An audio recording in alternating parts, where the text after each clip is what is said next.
Hey YouTube, this is another guide video in my guide video series. I know it's only the second one, but it's just going to be another one amongst the many I plan to do in the future. And this one's a bit weird because if you've ever been on my stream or watched any of the other YouTube videos, you don't really see me do much ocean content, mostly because I don't think it's super fun to watch. But in terms of for a guide, it's something I think I'm down to do and something I'm interested in doing, kind of help people get into ocean content. And this one is going to be a brief overview on the new grind zone in the ocean that got released this last week called the Margoria Pirate Fleet. And yeah, I know it's kind of weird, but yeah, I'm an ocean content enjoyer, so we're gonna get into it. This grind zone is pretty new. What I did to kind of get the info for you guys, I went on my boat out there. I did an hour, a little more, like I did a little at the beginning just to learn the mechanics, and then I popped my buffs and then did a full hour so I could get like a rough idea of what loot would look like. And if you want to see what my boat looks like, I'm sure somewhere on the screen, or maybe it'll pop up.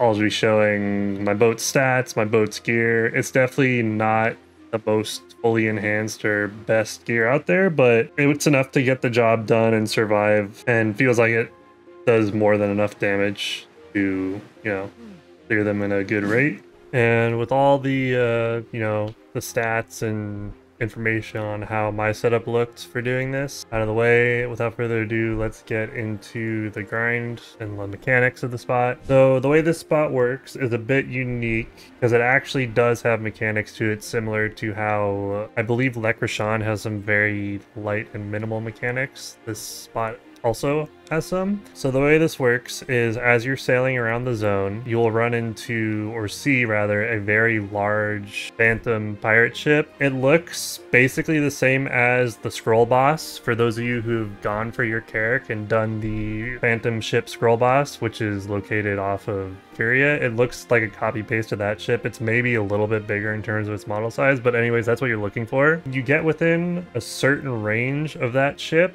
It's a pretty large range. You'll get a message pop up on your screen that says your location has been found by the Margoria Pirate Fleet. The pirate fleet is approaching. That's the indication that the encounter has started. The mobs are aggroed on you, so now you need to do, the mechanics to take them out. So basically what happens is right off the bat when you see that message, you'll see a fleet somewhere around where you saw the phantom pirate ship spawn. It'll be a fleet of 2 large battleships and 4 small battleships. They look like the other pirate ships you've seen in the ocean before. They don't look like anything you haven't seen. And they will sail in a formation in a straight line towards you and kind of try to flank you and do damage to you. They themselves don't really do much damage. At this point in the pull, you can pretty much just ignore those. What your goal to do is right off the bat is to DPS the big phantom ship down as hard as you can, as quick as you can. Because what happens is once you get that phantom ship down to 50% HP, that group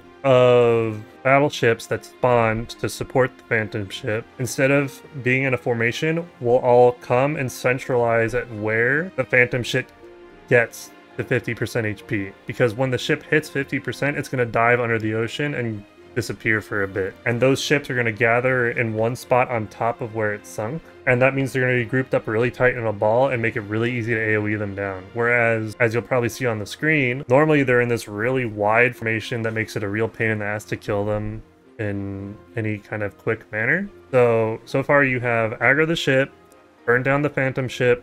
That'll cause all of the ships to taunt onto where the ship goes underwater, and you burn them down. Once you burn all of those other ships down, the main ship will reappear, and you just burn it, and you kill it, and that's it. That's the pack, and then you move on to the next one, and so on and so on. You just repeat that. That's the overall pattern for how the spot works.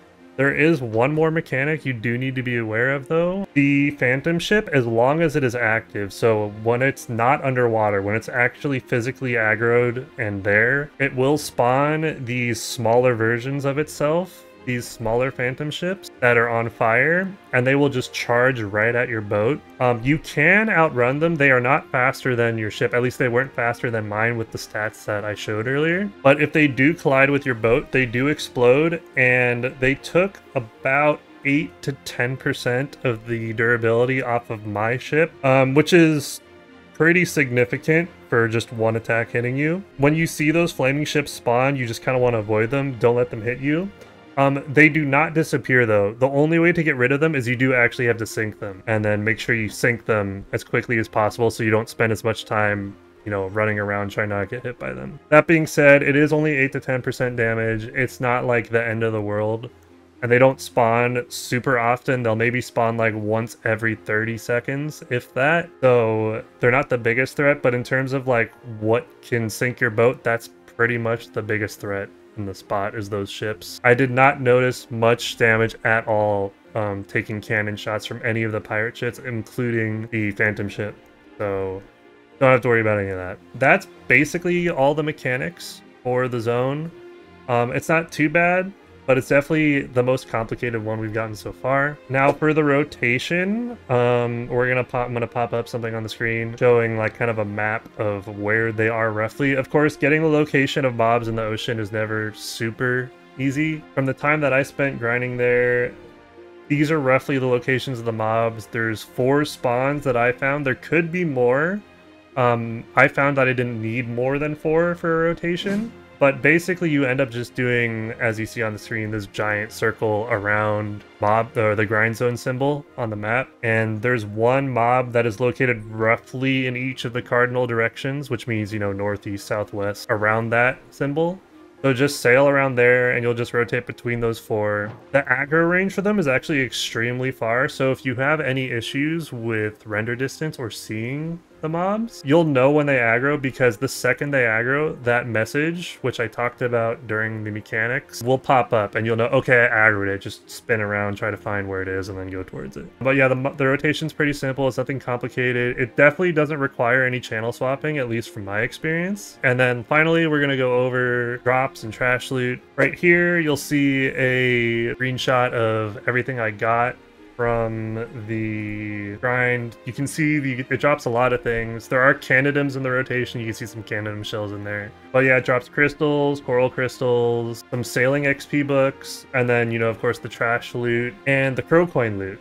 That's right, you get crow coins and silver from this spot, as well as, you know, some other rare stuff like chip materials, manos, crystals, all that. After doing the math, I got roughly 350 mil out of it just from the sample hour that I did. Again, disclaimer, this is only from 1 sample hour, and 1 hour is by no means indicative of how lucrative a spot is, but this is a good rough start if you're kind of curious kind of what things might look like. There's also another item that drops called the Lost Cannonball Supply Box, which drops from the main ship, the Phantom ship.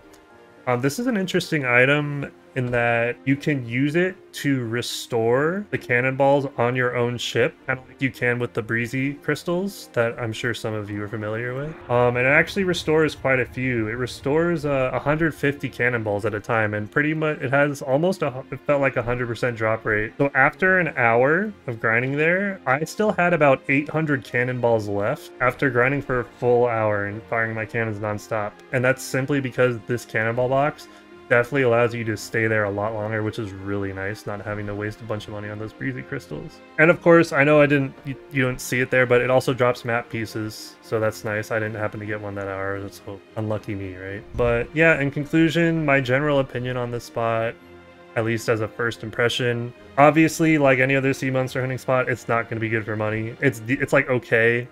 You're definitely not going to make insane money there. But as far as like who should be grinding it, honestly, anyone who has their blue gear done or no longer needs the materials for Crocs, this is the place to go grind. That's because you can still get map pieces from it, which everyone wants to have, and everyone wants to flex that treasure, right? You get sea crystals from it for your boat, which is a massive endgame grind for boats. If you guys don't know what that grind's like, I encourage you to look it up, because you need hundreds and hundreds of those crystals to get the top tier ones. It's insane. So the fact that this spot not only drops the treasure, but also drops the crystals is pretty huge. But yeah, it definitely, like I was saying, if you kind of finished with your gear for your boat, this is the spot to grind, because it'll give you kind of like the last little sprint you have, which would be the Ebonruth and then the crystal for your boat. Like the last 2 things most people go for. It's definitely the best place for that at the moment. But yeah, that's the guide, guys. I hope you found it useful. If you have any questions, post in the comments below, or even pop into my stream and ask a question. I'm live all the time.